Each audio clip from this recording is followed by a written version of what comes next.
Good morning, student. Now we will discuss about the bony fishes, osteichthyes. They are known as bony fishes or osteichthyes. Osteichthyes, बेटा sorry, CHTHYES. ठीक है. Bony fishes क्यों बोलते हैं? Because their endoskeleton is made up of bones. Okay. यहाँ पे एक चीज आप थोड़ा सा ध्यान रखना. If we are talking about fishes, it means we are talking about different species of fish. ठीक है. And if we are talking about group of fish, एक ही स्पीसीज के ग्रुप को बात करें तो उसको हम बोलते हैं स्कूल ऑफ फिश. ठीक है. ये थोड़ा सा आप ध्यान रखना, ये नया टर्म है. नॉर्मली आप नंबर ऑफ फिशेज को फिशेज बोल देते हो. बहुत सारी फिश है, फिशेज. नो, अगर अलग अलग स्पीशीज की है then we call it them as fishes. और अगर वो एक ही स्पीशीज की बहुत सारी मछलियां हैं, school of fish. Okay. Next आता है बेटा habit and habitat. Like unlike chondrichthyes, they are fresh water में मिलती हैं, मेराइन वाटर में मिलती हैं, हॉट वाटर में मिलती हैं, कोल्ड वाटर में मिलती है. मतलब पानी की जितनी भी जगहें होंगी उन सभी पे ये पाई जाती है. ब्रैकिश वाटर में भी इसकी प्रेजेंस देखी जाती है. तो बेसिकली जहां भी पानी मिलेगा हर प्रकार के पानी में ये पाई जाती हैं. इनके ऊपर इनके पास एक प्रोटेक्टिव स्पाइन होता है ऑन द डोर्सल फिन. तो dorsal fin have protective spine. ये इसका इंपॉर्टेंट फीचर है. नीट में ये पूछ लिया जाता है. कुछ फिशेज होती हैं ऐसी भी पाई गई हैं जो उड़ती हैं. एक्सोसिटस है, फ्लाइंग फिश बोल देते हैं, उड़ जाती है. कुछ ऐसी होती है जो क्रॉल करती हैं. पानी खत्म हो गया, कीचड़ के अंदर क्रॉल कर जाएंगी. लंग फिश इसको आप बोल देते हो. कुछ फिशेज ऐसी होती हैं बेटा जो अपना कलर भी चेंज कर सकते हो. तो अलग अलग प्रकार की फिशेज आपको देखने को मिलती हैं. इनको आप घर पे भी पालते हो एक्वेरियम वगैरह के अंदर. किसी घर में होगा भी एक्वेरियम, छोटा सा बाउल के अंदर मछलियां पाली जाती हैं. तो इस तरीके से इनको पालते हुए भी देखा गया है. ये कैसी होती हैं? कार्टिलेजिनस की तरह कोल्ड ब्लडेड एनिमल होता है. कोल्ड ब्लडेड क्या है? अकॉर्डिंग टू एनवायरमेंट ये अपना टेम्परेचर चेंज करती हैं. They do not retain their temperature at एक single point.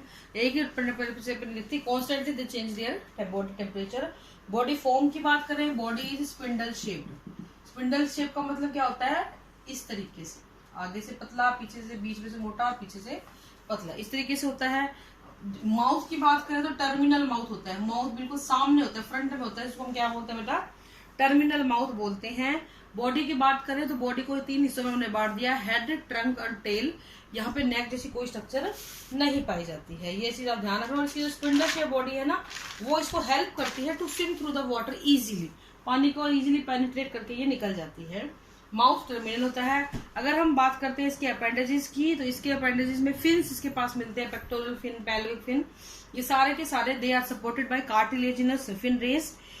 Pectoral pelvic fin जो होते हैं वो एक बैलेंसर का काम करते हैं, बैलेंसिंग में हेल्प करते हैं. और कई बार ये पानी के अंदर ब्रेक लगाने का काम भी करते हैं. यानी ब्रेक, मछलियों को रुकना है तो ये हेल्प करते हैं.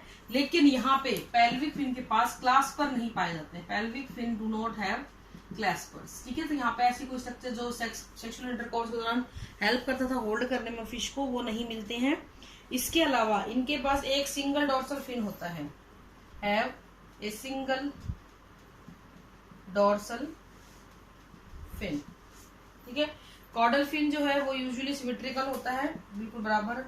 कॉर्डल फिन पूछ जिसको आप बोलते हैं, टेल फिन सिमेट्रिकल होता है. इसकी जो टेल होती है वो प्रोपेल करने में हेल्प करती है. इसको बार बार लेटरल मूवमेंट करेगी, जिसकी वजह से क्या होगा? प्रोपेलेशन में इसको हेल्प मिलती है. फिन जो है बॉडी को कंट्रोल करने का काम भी करती है. अगर हम इसकी स्किन की बात करें तो इसकी एपिडर्मिस पे आपको बहुत सारी म्यूकस ग्लैंड मिल जाएंगी. और यहाँ पे स्केल्स मिलते हैं. डर्मल स्केल, प्लेकॉइड, टिनोइड, गिनोइड, इस तरीके के स्केल मिलते हैं. और ये ऑस्मो रेगुलेशन में हेल्प करते हैं. अगर समुद्रों की मछलियां हैं तो पानी बाहर नहीं निकल पाएगा. अगर फ्रेश वाटर मछलियां हैं तो पानी अंदर नहीं आ पाएगा. तो ऑस्मो रेगुलेशन में ये स्केल जो है बहुत ही इंपॉर्टेंट होते हैं. Because they are impermeable to water. और वो किसी भी तरीके से पानी को बाहर निकलने नहीं देते हैं या पानी को अंदर आने नहीं देते हैं. एंडोस्केलेटन कंप्लीटली बोनी होता है. अगर हम डाइजेस्टिव सिस्टम की बात करते हैं तो माउथ, मैं बता चुकी आपको, उसका टर्मिनल माउथ होगा. एलिमेंट्री केनाल यहाँ पे माउथ से स्टार्ट होके एनस में खुलेगी. यहाँ पे माउथ से एनस में खुलती है. क्लोएका यहाँ पर प्रेजेंट एब्सेंट होता है, प्रेजेंट नहीं होता है। इंटेस्टाइन लंबी होती है, लेकिन यहाँ पे स्क्रॉल, लास्ट लेक्चर में हमने बताया था ना आपको स्क्रॉल वाल्व, तो स्क्रॉल वाल्व यहाँ पे क्या होते हैं, एब्सेंट होते हैं। इस तरह की कोई स्ट्रक्चर यहाँ पे नहीं पाई जाती है। इसके बाद हम बात करते हैं इसके रेस्पिरेशन की। ब्रैंकियल रेस्पिरेशन है, 4 पेयर ऑफ गिल्स यहाँ पे पाए जाते हैं। ये कोई नई बात नहीं है, पहले भी ऐसे ही था, लेकिन यहाँ पे जो नई चीज ऐड होती है वो ये कि यहाँ पे ओपर्क्यूलम पाया जाता है, यानी कि गिल को कवर करने के लिए एक स्ट्रक्चर यहाँ पर पाई जाती है। गिल्स के पास लार्ज सरफेस एरिया होता है ताकि maximum absorption of maximum exchange of gases easily किया जा सके। कुछ बॉनीफिश के पास एक्सेसरी ऑर्गन्स भी होते हैं जो कि रेस्पिरेशन में हेल्प करते हैं। इसके अलावा स्विम ब्लैडर ये हेल्प करता है। ये अपने अंदर गैसियस प्रेशर को बढ़ाता है, घटाता है, जिसकी वजह से मछली नीचे ऊपर हो सकती है। यानी कि पानी के अंदर जब मछली स्विम कर रही है तो वो ऊपर नीचे हो सके या अपने आप को नीचे गहराई में ले जाए फिर ऊपर आ जाए, तो उस चीज को मेंटेन करने के लिए दे हैव स्विम ब्लैडर। इस स्विम ब्लैडर के अंदर गैस भरी होती है और उसकी गैस के प्रेशर को घटा के, बढ़ा के या मैनिपुलेट करके या ऑल्टर करके हम लोग फिशेज को ऊपर नीचे या अपने आप को इजीली कर सकती हैं। ये बोयंसी प्रोवाइड करती हैं, इसलिए इन मछलियों को डूबने का खतरा कम होता है। ठीक है, इसके अलावा अगर हम बात करते हैं कि ये लंबे एक पर्टिकुलर डेप्थ पे वो आराम से अपने आप को स्टे कर पाती हैं। नेक्स्ट सर्कुलेटरी सिस्टम बिल्कुल सेम पहले जैसा ही है। Conus venosus present, conus arteriosus, sinus venosus present होगा। हार्ट 2 चैम्बर होगा, ऑरिकल वेंट्रिकल हो गया, वेनस हार्ट का लाया जाएगा। ठीक है, यहाँ पे किडनी से ही एक्सक्रीशन होता है, लेकिन पहले वाले केस में कार्टिलेज में यूरिया निकाल रहे थे, यहाँ पे होता है बेटा अमोनिया का रिमूवल, यानी अमोनोटैलिक ऑर्गेनिज्म इसको कह देते हैं। और एक जो नई चीज यहाँ पे आती है, यहाँ पे रीनल पोर्टल सिस्टम पाया जाता है। रीनल पोर्टल सिस्टम पाया जाता है, यानी कि ब्लड को डायरेक्टली किडनी में साफ करके फिर आगे ले जाया जाता है।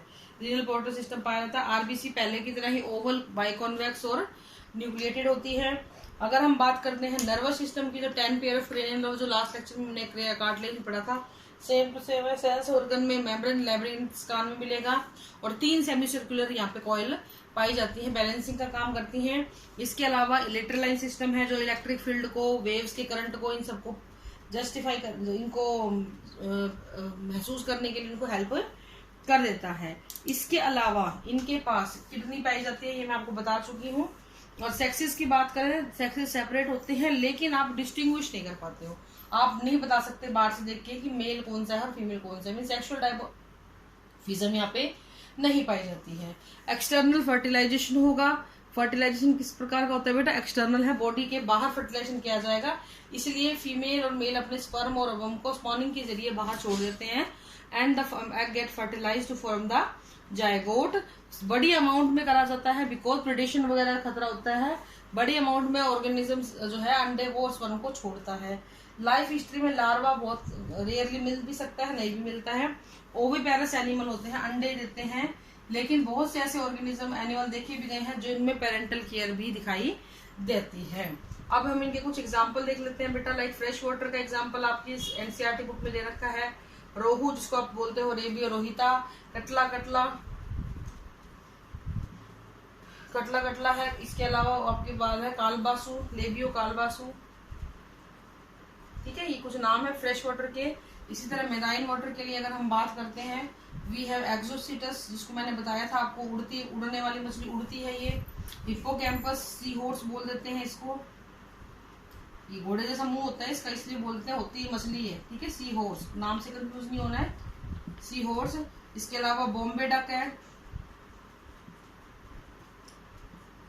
हार्कडॉन बोलते हैं इसको, हार्पाडॉन। तो इस तरीके से मराइन, और हालांकि बहुत लंबी लिस्ट है, बट ये these are the examples which are discussed in the NCERT.